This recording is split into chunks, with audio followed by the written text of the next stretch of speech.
اللہ تبارک و تعالی نے جب ابلیس سے یہ فرمایا کہ تو نے حضرت آدم علیہ السلام کو میرے حکم کے مطابق سجدہ نہیں کیا تو اب تو یہاں سے چلا جا، قیامت تک کے لیے تیرے اوپر لعنت ہے۔ تو شیطان کہنے لگا کہ مجھے مہلت دی جائے، تو اللہ تعالیٰ نے اسے ایک معینہ اور مقررہ وقت تک کے لیے مہلت دے دی۔ تو اس نے کچھ دعوے خود کیے، کہنے لگا کہ میں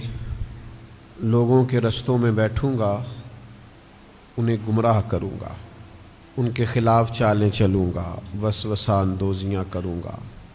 اور کس حد تک لوگوں کو گمراہ کروں گا اور کن کن کو گمراہ کروں گا۔ اس نے کہا میں ان سب کو اجتماعی طور پر گمراہ کروں گا، ہر ایک پر اپنا جال پھینکوں گا، ہر ایک کو اس کے معاملے کے مطابق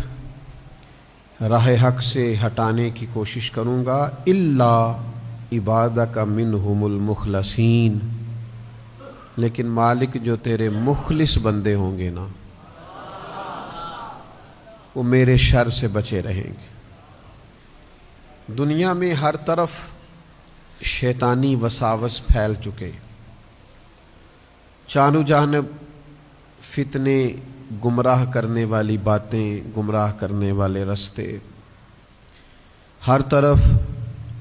منفی باتوں کا زور، بری باتیں بھی لوگ اتنی مسجع، مکفّہ اور خوبصورت کر کے کرتے ہیں کہ بہت بڑے جھوٹے بھی سچے محسوس ہوتے ہیں معاذ اللہ۔ بہت کم لوگ ہیں جو اس گمراہی سے بچتے ہیں۔ وہ کون ہیں؟ ان کی ایک ہی تعریف قرآن مجید نے بیان کی کہ وہ اللہ کے مخلص بندے۔ جتنا کسی کے اندر اخلاص ہوتا ہے، جتنا وہ تصنع سے بچتا ہے، جتنا وہ دکھلاوے سے بچتا ہے، جتنا وہ شہرت سے بچتا ہے، جتنا کوئی شخص اپنے اعمال کو چھپا کر اپنی نیکی کو محض اپنے رب کریم کے لیے کرنے کی کوشش کرتا ہے، اتنا ہی زیادہ وہ شیطان کے داؤ سے بچتا ہے۔ آپ جتنا مخلص ہوتے جائیں گے، جتنا خالص ہوتے جائیں گے، جتنا آپ تصنع سے، دکھاوے سے، ریاکاری سے، بناوٹ سے، شہرت سے بچتے جائیں گے، تو یہ مت سمجھیں کہ آپ ریاکاری سے بچ رہے ہیں، دکھاوے سے بچ رہے ہیں، شہرت سے بچ رہے ہیں، بلکہ سمجھیں کہ آپ شیطان سے بچ رہے ہیں۔ وہ مزین کر دے گا نگاہوں کے سامنے، وہ تعریف کو مزین کر دے گا، بار بار نفس کو تسکین ملے گی، بار بار آپ محسوس کریں گے کہ میری تعریف ہو رہی ہے اور ہونی چاہیے،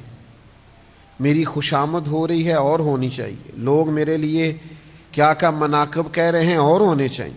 اللہ کی رضا کا حصول یہ اخلاص کے اعلیٰ ترین مقاصد میں سے